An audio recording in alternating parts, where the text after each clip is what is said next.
Fine. Because obviously, But have I got the urgency? where is this going to be put? YouTube. So we've got Sam YouTube, I'll Dawah. be on you. Can you imagine? They say, look at this. We've got SF Dawah. We've got Dawah to the Soul. But Yeah, do you have a translation of the Quran? Something you can share with your I daughters? have at home. Do you have any questions for I've me? got the lovely, because my dad's passed away now, but he gave May Allah me a grant him Jannah. beautiful Quran Yeah, that mashallah. has been with me since I was 18 years old. You know, so I love my faith. I love, you know, my faith, and I love and I always talk to my girls, and they're learning a lot. Believe you me, you know, even speak Arabic. Because I speak it with my sisters, I speak with my sister Fatima, with my brother Rashid, you know, we've got all these names, you know, Lamia, Ammonia, you know, proper Muslim names, you know.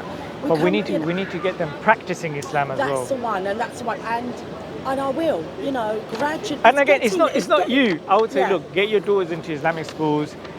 Even yourself, surround yourself with good practicing Muslims. Yeah. Does that make sense? I've got my family, I've got my sisters, I've got my brothers, and you know, others that, you know, the Arabic culture, you know, the Arabs and whatever. But again, look, my point is, the whole purpose of learning Arabic, being fluent in Arabic, is to connect with the Quran. Does that make sense? So again, rhetorical question, don't answer it. But think to yourself, how often do you open the Quran? How often are you on your phone rather than the Quran? How often are you watching? I always fast. When it comes to Ramadan time, I fast. Yeah. The Eid time Again, is very sister, much I'm asking with a the generic family. question. I'm asking a generic question. Yeah. It's a rhetorical question. And I do play the Quran. Yeah. You know. Sis, it's whatever, rhetorical. I don't want you to in answer the it. household, I don't want you to answer it. But I would say that, look, we need to, when you get home, study Tawheed. Study the names and attributes of Allah. Because like I said, the fundamental, the most important thing is I think there's a knowing reason who Allah why is. God stopped me because He caught my, you know, I was going, and then He managed to get me there. So I believe that God. Allah so wanted us to I'm have this glad conversation. that I've had this conversation with you. Alhamdulillah, yeah. And changes will take place. Yeah. And they're taking place. And You know what remember, I mean? focus I was on your just a bit daughters. embarrassed to actually for you to, and I thought, oh, I don't want to be judged. That's fine. I'm the But last you- to judge. Obviously, you're not, you know. Alhamdulillah. so, I'm the last to judge. I would say that, look, your daughters are growing up. Slowly, you're going to lose them. Once they get to a certain age, you're no longer cool mom. They're going to listen to their friends. Does that make sense? So this is the point for you to influence them, introduce them, keep them connected to the Islamic paradigm, Islamic information. Because look, the TV, You are phone, right, you are right. the country, Actually, education system. I've got a friend, a lady who teaches the Quran, and she has said to me to bring my girls. So, you know, I'm going to start the ball rolling. Yeah, please. And I think that's the fundamental thing. Because I'm doing my bit, my own personal bit, but I need a little bit more. No, you have to overcome the indoctrination that's taking place. The school is the Western narrative, is atheism, is kufr. The majority of their friends are what? What are they watching on their phones? What are they watching on TV? So what are you doing to actually put the balance towards Islam? Because we live in a non-Muslim country. Does that make sense? Exactly. So my point is, So it was easier for me growing up in a household. Things were a lot different. It was a proper, you know, growing up. And then as we got older, and then there wasn't many of our own culture to marry into at the time, you know. So we all kind of went Christian way, Sikh way. I had one of my nieces, right, who dressed like the West, talks like the West. We went shopping, went central London, right? And then she had a life-changing experience. Yeah? No matter how much you look like them, no matter how much you dress like them, no matter how much you talk like them, they're not going to accept you as their own. And that's the experience she had. And she's like, she got reconnected to her roots. And I said to her that, look, at the end of the day, there's good in this country. Take the good, but have the knowledge to know what is good and what is bad. Does that make sense?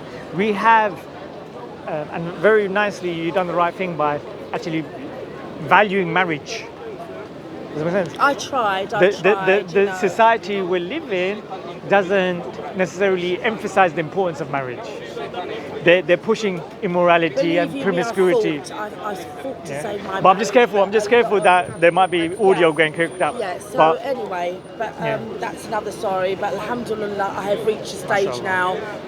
God pulled me through it. You know, there was a time when I was crumbling, but I fought, and I'm at that level now where, there you go. you know, it's been and it's done. You know, it lasted for how long, but I've moved on. But again, And the more you connect to the Quran and Sunnah, you realize, you see the wisdom behind it. You see the benefit. You Yeah. see that there will come a point where your hardship, you're going to say, Alhamdulillah. yeah, You're grateful that that happened because it made you the person you are, brought you to where you are. Does it make sense? And sometimes when we're in the storm, we can't really appreciate the wisdom of Allah, because that day we see the pixel, Allah sees the picture. So we're here every Saturdays. When you get a chance, even reach out to an organization called Revert to Reality.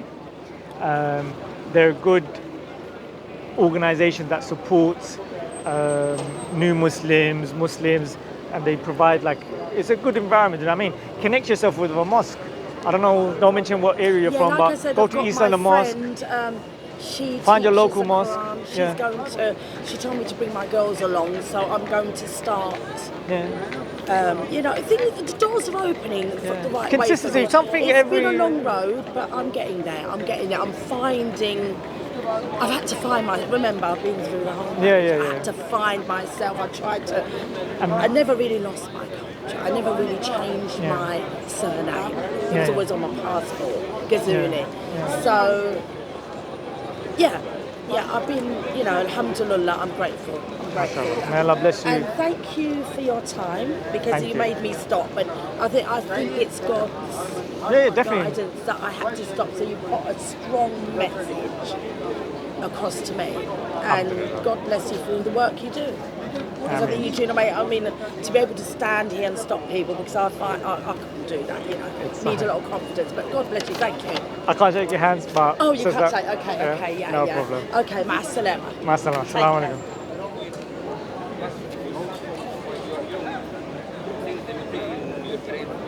Alhamdulillah. Just a brief conversation I had with the sister in regards to the importance of how we raise our children living in this country. May Allah make it easy for us all. Assalamu alaikum.